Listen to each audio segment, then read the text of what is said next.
"Well," she says, "the first 3 rows are reserved for the Historical Society, so you'll need to sit in the back."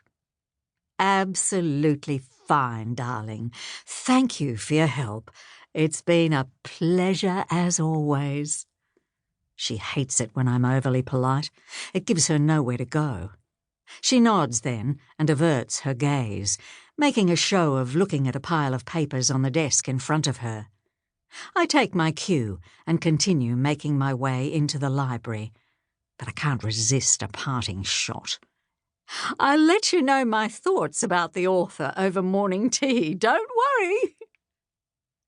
That's when I notice her, a new woman, standing in the magazine section. She's pretending to flip through a home magazine, but really, she's watching me. How utterly delightful to have an audience. I take a seat in one of the armchairs opposite the magazine racks and theatrically remove my scarf and gloves before taking out my notebook. I make a show of scribbling some notes, but I'm watching her out of the corner of my eye. I love having someone new to observe. Mostly it's the same old regulars in here day in, day out. Some I know by name. Glenda, who comes in to borrow books to read over the phone to her grandchildren in Scotland. Vincent, who reads nothing but crime novels. And young Erin, who still hasn't told her mum that she's dropped out of university. There are others who don't like to chat too much, but we nod at each other politely, all of us pretending that we're here by choice, as we while away the hours in this sanctuary for the lonely. At a guess, the newcomer is aged somewhere between 40 and 50. She's dressed smartly, albeit rather blandly, in expensive brands. I can tell this from the way they hang on her frame. The skirt might even be made to measure. She's carrying a Gucci tote, just like the one I used to own. Everything about this woman screams money. Her hair is ash blonde, bordering on grey in places, and it's styled into a smooth bob. Her makeup is natural, but flawless. Nude lipstick and nothing heavy around the eyes. I watch as she removes her coat and drapes it elegantly over her arm. She seems completely out of place in here. I would have assumed she was the visiting author if Stacey hadn't already told me today's guest speaker is a man.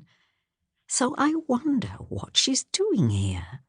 She looks like the type of woman who buys books at Harrods, one who wouldn't bother to sign up for a library card. Maybe she is an author researching her next novel. Unlikely in our little community library, I think. Novelists all seem to hang out in cafes these days, and the serious researchers are at the British Library, or at least one of the bigger suburban branches.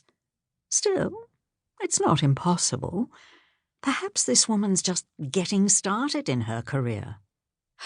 Oh, how lovely it would be to have another creative type in the library. Most of the other regulars are nice enough, but we have so little in common. There are only so many photos of other people's grandchildren one can bear to look at. I imagine having conversations with this woman about her creative process, or even just the arts in general. Oh, what I wouldn't give to have a meaningful discussion about the theatre or a new gallery that's opened. Dear God, even some chit-chat about the latest best-selling novels would be good.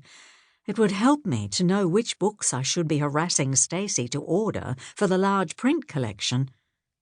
Of course, the newcomer might be a one-time visitor, or a complete bore, but there's no harm in hoping otherwise. She catches me looking at her, and I smile, but her eyes dart away. I hoist myself out of the armchair and place my notebook down on it to save my place. She notices me approaching, and this time she meets my gaze. "Hello," I say. "Are you new here? I couldn't help but notice you're looking a bit lost. I'm a regular, so I know this library like the back of my hand. Is there something